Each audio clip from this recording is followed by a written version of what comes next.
It's a little bit kind of more muddy, so to speak.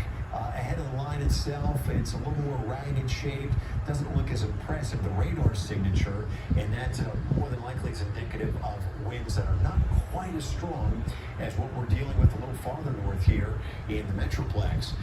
As Ali said, our tornado warning will be allowed to expire for southeastern Dallas County. The rotation not as organized or impressive as it was when the warning was issued about 20 minutes ago. So that's good news. But, downstream from this line, we've got literally all the counties now under severe thunderstorm warnings. That includes Fannin County, Hunt County, Rockwall County, Kaufman County, and Ellis County.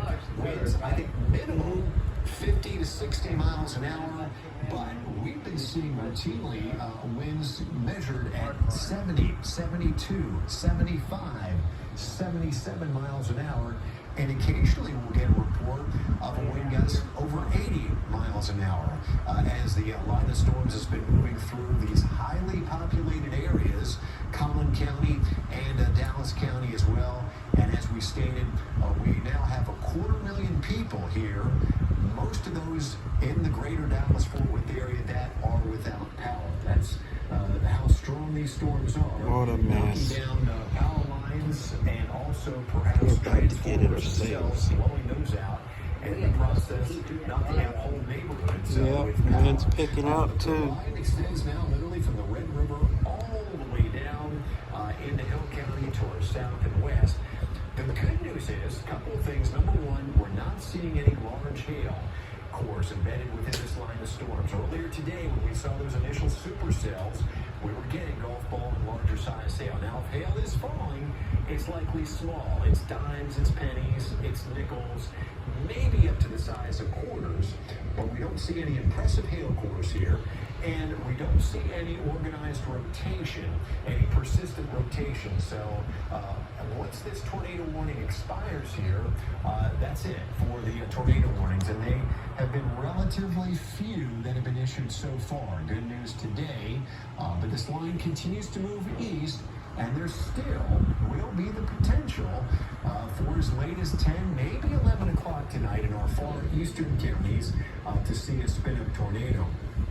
Shit's about to hit the fan. If you live in Denton, Shit's about to hit the fan. If you live in the Flower Mound and Trophy Club area, you folks now are on the back side of this line. It's still waiting there. There still could be some Whoa! Holy shit! Close that back up.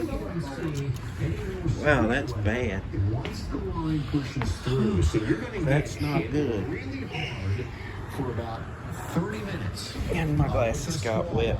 And once that 30 minutes passes, then you're going to be looking much, much better on the backside of this intense squall line. Same story here, back in Granbury and Glenrose, Stephenville. You folks, Weatherford on the backside of the line. Severe weather threat in those areas is pretty much over with, but it will continue all along the line of storms here and points east for a good part yet of this evening. The tornado watch is in effect until 10 o'clock tonight. Allie? We are still getting reports of wind gusts to 70 miles an hour. We had a 68-mile-an-hour gust in Garland recently, Dan. We've also had a 70-mile-an-hour gust, in McKinney once again. And we've had reports of overturned vehicles on 75. Unsure of whether that is in Dallas or Collin County right now, but reports of overturned vehicles, as well as power flashes around parts of McKinney and New Hope. As you mentioned, the thunderstorm warnings that were in effect for Grayson, Denton, and Tarrant counties, those are now over. They've expired, so that intensity has gone down. It's the leading edge where we still have the warnings in place, so that includes Fannin, central and eastern parts of Collin. Same goes for Dallas County, Rockwall, Hunt, as well as Kaufman and Point southward. Ellis, Johnson remains in that warning, but already western Johnson County looking a whole lot better, Dan, compared to just a little while ago. And that southern extent of our line still capable of about 60-mile-an-hour gusts, maybe 65. There were reports of a thundercloud near Lone Passes. That is the one tornado warning cell that we have south of Gatesville right now. Let's talk about these eastern areas here. So for instance, let's say you live in Fairfield or Athens, the Canton area, Emory.